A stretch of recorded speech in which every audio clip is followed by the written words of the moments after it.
자, 안녕하세요. 금융정보 관련해서 일반인들이 알기 어려운 전문 내용을 쉽게 전달해 드리는 청세롬입니다. 구독, 좋아요, 알림 설정 부탁드리고요. 자, 이번 시간에는 신규 상장 주식에 대해서 한번 이야기해 보는 시간 가져보도록 하겠습니다. 보이시는 화면에 와이더 플래닛이나 솔로엠, 프레스티지 바이오파마, 레인보우 로보틱스 이런 주식들이 모두 최근에 이슈를 끌어모아서 시장에 신규 상장된 주식들이죠. 자, 과연 이 주식들의 요즘 흐름이 어떤지 하나씩 짚어보고 제가 본격적으로 신규 상장 주식에 대해서 이야기해 보겠습니다. 보시는 것처럼 레인보우 로보틱스 이 주식의 경우에는 최근 흐름이 오른쪽 위에 보시면은 하락세인 게 명확하게 보이시죠? 자, 이 레인보우 로보틱스 뿐만이 아니라 프레스티지 바이오파마나 솔로엠 이런 종목들도 최근 주가 흐름이 모두 다 하락세인 거를 확인하실 수 있으실 거예요. 자, 그러면 왜 이렇게 신규 상장 주식들이 상승세가 아니라 하락세만 보여주는지 그 부분을 한번 따져보고 이야기 나눠보는 시간 가져보도록 하겠습니다.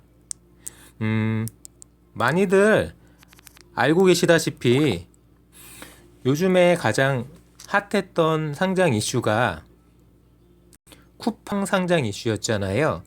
자, 쿠팡은 우리나라에서 로켓 배송으로 유명한 회사죠. 이 쿠팡이 뉴욕 증시에 상장 신청을 하고 언론의 주목을 받고 있습니다. 과연 이 쿠팡의 상장 결과가 어떻게 될 거라고 생각하시나요? 저는 결론부터 말씀드리면은 조금은 어둡지 않을까라는 생각을 해봅니다. 왜냐하면은 정부나 언론이나 많은 사람들이 대한민국의 유니콘 기업의 쾌거 이러면서 막 한껏 들떠 있고 언론들도 들썩거리고 있는 상태고 투자자분들도 기대가 크면서 관련주들 쿠팡 관련주들 동방이나 제지 관련주 결제 관련주 무더기 상한가를 기록한 모습을 보였죠. 그렇게 많은 쿠팡 관련주가 상당한 기대치를 높이고 있는 그런 퍼포먼스를 보여줬고요. 물론 거기에 따른 피해도 앞으로 아마 발생되지 않을까라는 예측을 해봅니다. 당연히 한국 유통시장, 증권시장에 상장하는 게 아니라 미국 증시에 상장하니까 조금 더 프리미엄을 받고 조금 더 주목도가 높은 것도 사실이에요. 그러면은 왜 쿠팡은 한국 시장이 아니라 미국 시장에 상장을 하는 걸까요? 기본적으로 차등 의결권, 경영권 등을 방어하기 위해서 차등 의결권이나 한국 시장에 외국 자본을 끌어들이기 위해서 이런 긍정적인 부분도 있지만 제 생각에는 이렇게 시장에 알려져 있지 않은 쿠팡의 진짜 미국 증시에 상장하는 이유는 따로 숨겨져 있지 않을까라고 생각을 해봅니다. 자, 우선 쿠팡 이야기를 짚어보기 전에 쿠팡에 대대적으로 투자를 했던 사람이 그 비전펀드 일본의 소프트뱅크 회장으로 잘 알려진 손정희 회장이죠. 손정희. 아시다시피 이분은 제일 교포로 알려져 있고 굉장히 성공한 투자자 기업가입니다. 근데 이분께서 비전펀드 관련해서 지금 쿠팡도 그렇고 쿠팡 미국 증시 상장 전에 다른 종목이 미국 증시에 상장을 시도했던 종목이 있었어요. 그게 뭐였냐면 아시는 분들은 아시겠지만 위워크라는 기업을 미국 증시에 2019년도에 상장을 하기 위해서 노력을 한번 했던 적이 있는데 결과가 어땠냐면은 상장을 하려고 하다가 자진 상장 철회를 했습니다. 왜? 이 위워크라는 회사가 어떤 회사라냐면은 매출 실적이 18억 달러였고요. 영업이익, 매출에 연동되는 영업이익이 없었어요. 오히려 손실이 났고, 이 손실이 얼마냐? 매출이 18억인데 매출이 18억 달러였는데 손실만 19억 달러였습니다. 오히려 배보다 배꼽인 거죠. 쉽게 말하면은 1달러 벌려고 2달러를 썼다는 얘기예요. 망인 거잖아요. 근데 이런 회사를 미국 증시에 상장하려다가 결국 실패를 하고 철회를 했죠. 자, 이 위워크 기업 얘기를 왜 제가 드리냐면은 쿠팡이 어떤 회사인지 대부분 그 속내를 잘 모르시고 계시는 것 같아가지고 그 이야기를 해드리기 위해서 이 위워크에 대한 이야기를 꺼낸 겁니다. 마찬가지로 눈치채신 분들은 있으시겠지만 위워크 역시 알려진 비전 펀드, 쿠팡에 동일하게 투자했던 이 비전 펀드에 관련된 회사였고요. 자, 그렇다면은 쿠팡은 어떤 회사인지 한번 하나씩 파헤쳐 볼까요? 자, 아시다시피 쿠팡의 전주는 비전 펀드 손정희 회장으로 알려져 있습니다. 이 표현이 어떻게 보면 저렴한 표현일 수도 있고 문제가 되는 표현일 수도 있지만 저는 다른 의도 없이 주린이 분들께 쉽게 설명드리기 위해서 쓰는 표현이고요. 이 표현이 문제가 된다면은 제가 이 표현에 대해서는 미리 삭제도 할 수 있다라는 이야기를 드리고 이야기를 계속하겠습니다. 자, 쿠팡이라는 회사가 어떤 회사죠? 쿠팡은 이익이 나는 회사입니까? 그렇죠. 이익이 나지 않습니다. 쿠팡은 이익이 없어요. 왜? 쿠팡은 일단 몸집을 불려가지고 몸집 키우기를 하고 있는 회사입니다. 왜 몸집 키우기를 하고 있을까요? 그렇죠. 시장을 일단 키우고 시장을 키운 다음에 이 시장을 다 먹겠다는 얘기죠. 자, 전자결제가 됐든 유통시장이 됐든 지금 우리나라에서 싸우고 있는 동종업계의 다른 회사들보다 더 많은 매출을 발생시켜서 일단 회사의 몸집을 키우면은 기마불사라고 그러잖아요. 자, 절대 망하지 않을 거라고 생각하고 일단 매출을 높이는 데 집중하고 있는 회사입니다. 이런 일단 시장 점유율을 높인 다음에 이익에 신경 쓰지 않고 시장 점유율을 높여서 기업의 성장 전략을 짜는 이런 전략을 블리츠 스케일링이라고 합니다. 들어보신 분들도 있으실 거예요. 공부를 좀 깊게 하신 분들은 블리츠 스케일링이라는 일단 파이를 키우고 계획된 적자를 감수해서 시장의 지배력을 빵 띄운 다음에 시장을 싹 먹어버린 다음은 그 다음에는 경쟁하는 기업들이 사라질 거기 때문에 그 다음부터 조금씩 이익을 발생시키겠다는 그런 전략인 거예요. 자, 이런 전략을 썼던 대표적인 한국 기업이 바로 쿠팡이고요. 그 결과로 현재 쿠팡의 매출은 알고 계신 것처럼 기하급수적으로 늘어나서 몇 조 이렇게 찍어가고 있어요. 자, 그렇지만 알고 계신 것처럼 적자는 계속 커지고 있고 한 번도 흑자를 낸 적이 없는 기업이 쿠팡입니다. 자, 지금까지는 쿠팡에서 든든한 쩐주로 손정희 회장이 거의 무한대로 조 단위로 자금을 지원해 줬지만 이 자금조차 이제는 바닥을 드러내고 있는 상태입니다.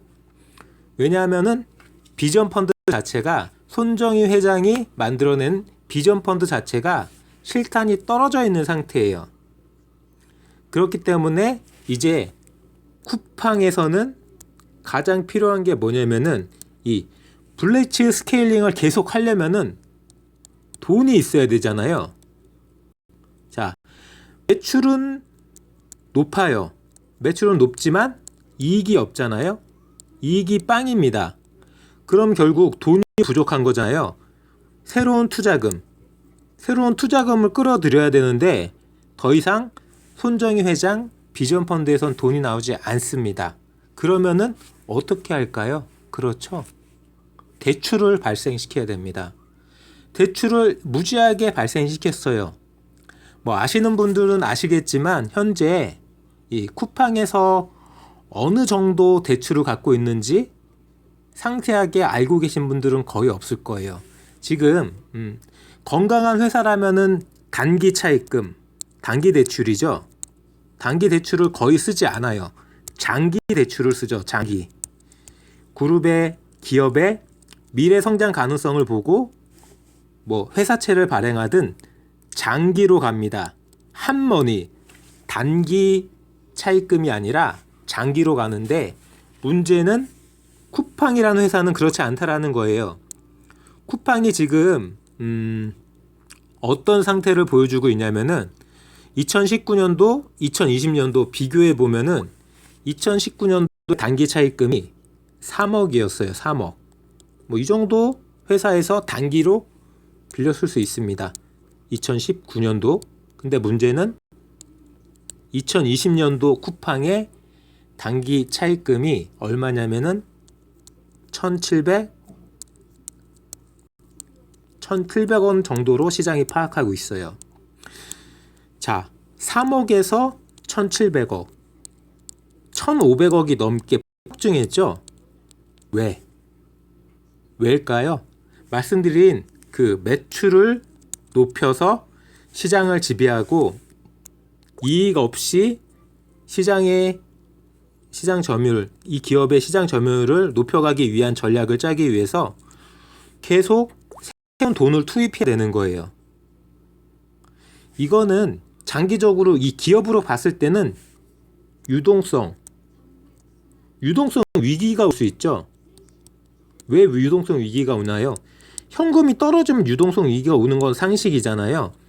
재무나 회계에 대해서 조금만 공부해 보신 분들은 그 기업들이 유동성 위기가 오면은 가장 심각해진다라는 걸 알 수 있을 거예요. 쿠팡이 뭐 제가 절대적으로 지금 쿠팡은 지금 유동성 위기입니다 이렇게 말씀드릴 수는 없지만 설명드렸다시피 2019년도에서 2020년도로 넘어오면서 몇 억밖에 안 됐던 단기 차입금이 몇천억, 1,700억대로 폭증해버렸죠. 단기 차입금, 급전인 거예요. 단기 차입금, 장기 부채는 천천히 갚아도 되고 이자도 싸지만 단기 차입금, 한머니는 이자도 비싸고 빨리 가야 됩니다. 근데 그런 급전을 1,700억이나 썼어요. 이 정도로 지금 쿠팡은 돈이 씨가 마른 거죠. 어쩔 수 없이 눈물을 머금고 단기 차입금을 썼고요. 그 한 번 쓴 단기 차입금으로 끝난 게 아니라 이리저리 땡길 수 있는 돈은 지금 다 땡기고 있다라고 생각하면 돼요. 왜? 비전펀드의 그 무한대의 지원이 끊겼기 때문에. 자, 쿠팡 잘 알고 있다시피 공격적으로 마케팅을 하고 공격적으로 매출을 상승시키는 회사입니다. 문제는 수익이 안 난다는 거죠. 자, 쿠팡이 쿠팡맨을 뽑고 물류 창고도 짓고 풀필먼트 물류 시스템을 만들고 과감하게 투자를 계속해요.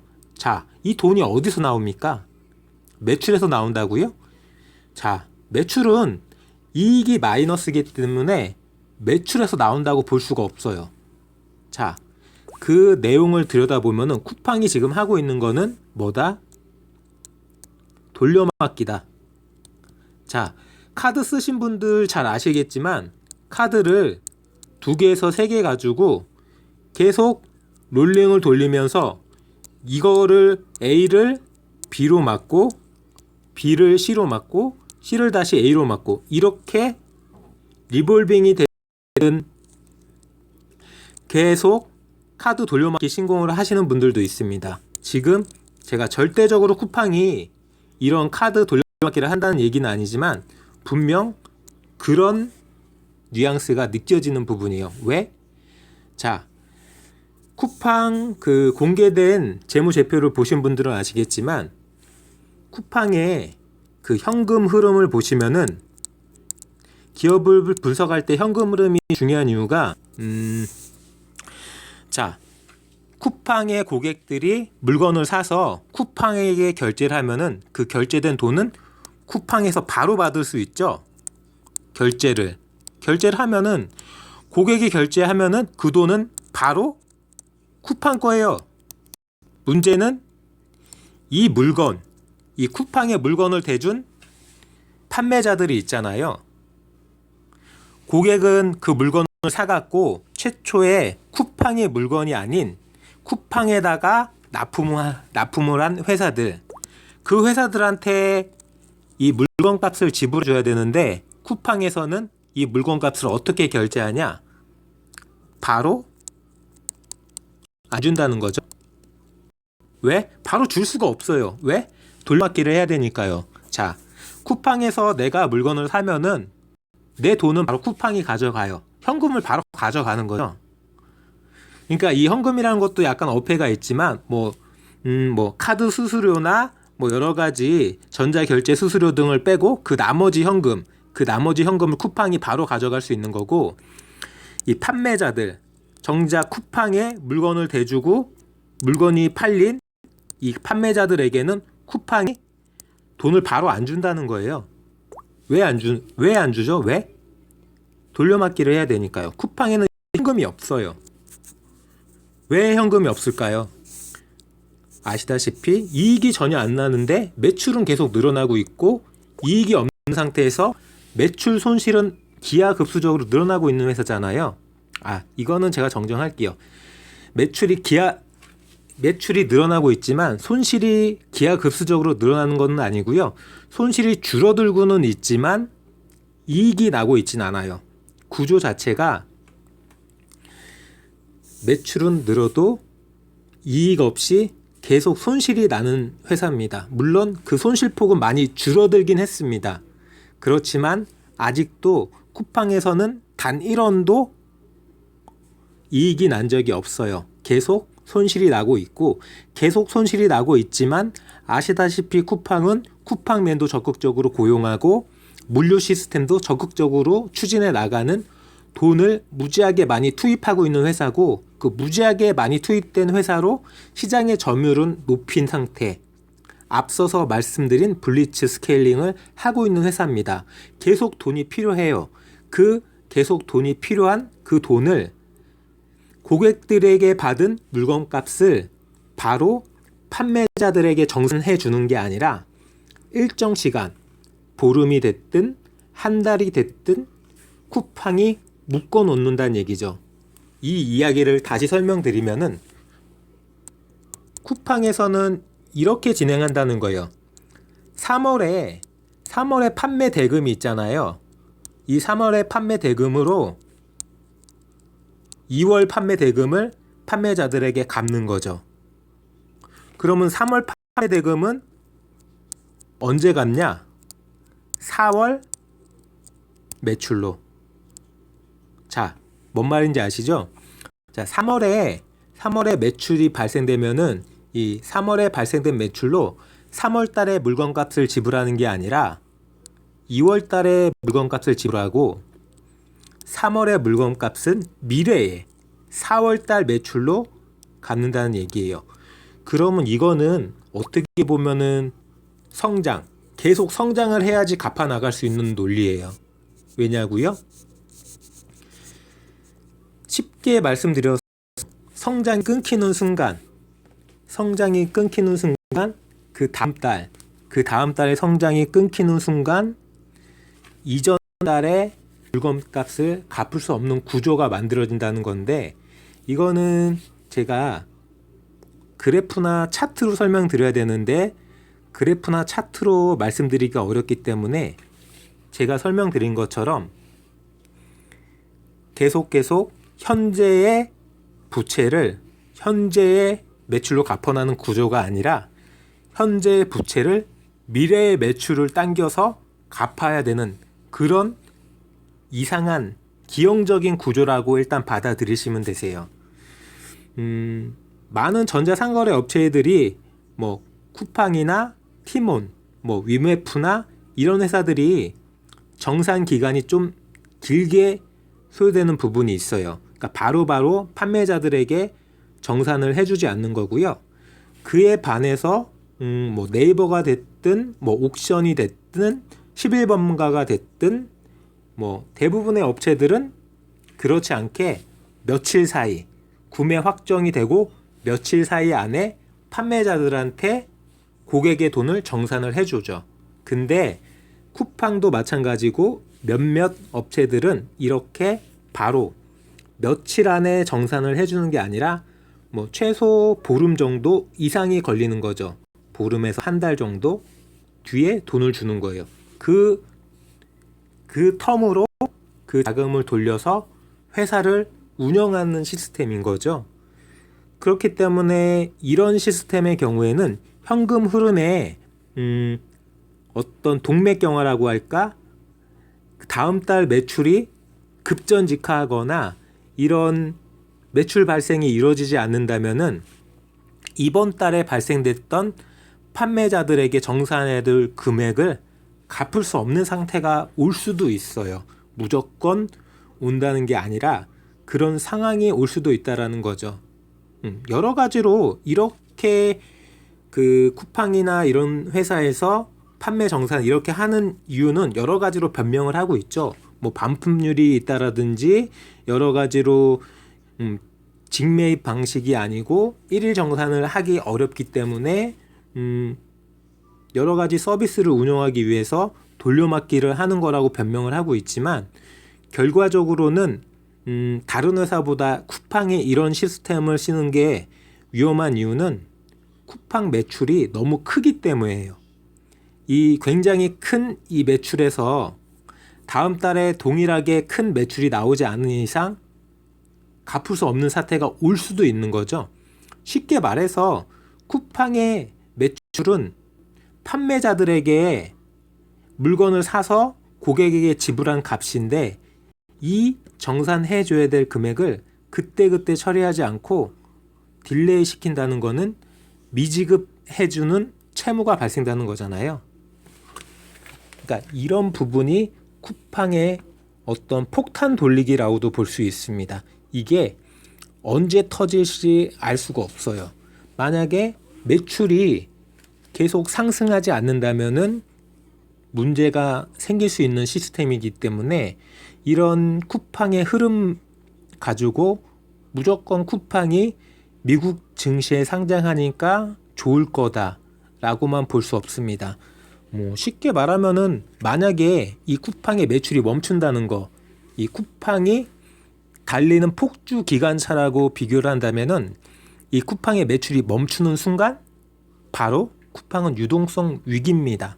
물론 어느 날 갑자기 쿠팡의 매출이 마이너스 100% 이렇게 하고 0으로 만들어지진 않겠지만 지금 1월 달에도 2월 달에도 3월 달에도 일정 부분 매출을 발생시켜서 앞으로도 일정 부분 발생된 매출에서 이 과거의 판매 정산 대금을 갚아 나가야 되는 구조인데 이 미래의 매출이 줄어들기 시작하면은 당연히 부채를 갚을 여력이 없는 거죠. 안 그래도 이 회사는 마이너스 회사예요. 플러스 회사가 아니라 이익이 안 나는 손실이 나는 회사인데 거기다가 플러스해서 앞으로의 매출이 줄어든다는 얘기는 갚아야 될 부채는 늘어나는데 회사의 돈은 말라가는 유동성 위기가 명백하게 명확관화한 문제로 대두될 수 있습니다. 무조건 그래서 쿠팡이 추구하는 거는 적자를 감수하더라도 회사를 성장, 매출을 높여야 되는 전략을 짤 수밖에 없는 구조인 거죠. 자, 쿠팡이 왜 이렇게 돌려막기를 하고 적자 상황에서도 이런 돌려막기를 유지할 수밖에 없는지는 저도 솔직하게 잘 이해는 되지 않습니다. 하지만 분명한 거는 쿠팡이 신규 투자 유치를 하고 은행 대출을 발생시키고 단기 차입금을 만들어내는 등 분명하게 현금 흐름에 문제가 있는 건 사실이에요. 자금이 부족하고 왜냐고요? 이익이 안 나기 때문에. 그렇기 때문에 그걸 메꾸기 위해서 여유 있고 금리가 싼 장기 대출이 아니라 단기 차입금을 끌어다 쓸 정도로 현금 흐름에 뭔가 문제가 발생될 수 있다라고 생각되는 겁니다. 자, 그런 상태에서 상장을 했습니다. 상장을 하면은 일정 정도 수준의 돈이 들어오겠죠. 자, 만약에 그 돈이 들어온다라고 하더라도 이게 쿠팡의 이 유동성 위기가 해소가 될까요? 자, 우선은 영상이 너무 길어지기 때문에 여기까지 1차적으로 설명을 드렸고요. 다음 시간에 이어서 쿠팡의 이 상장 이후에 어떤 흐름이 발생될 수 있을지 2차적으로 설명드리는 시간 가져보도록 하겠습니다. 자, 정리하겠습니다. 결과적으로 제가 지금 말씀드리는 이유는 쿠팡 이야기를 말씀드리는 이유는 쿠팡 관련주에 대해서도 너무 긍정적으로만 보지 마시라는 이야기가 첫 번째 있는 거고요.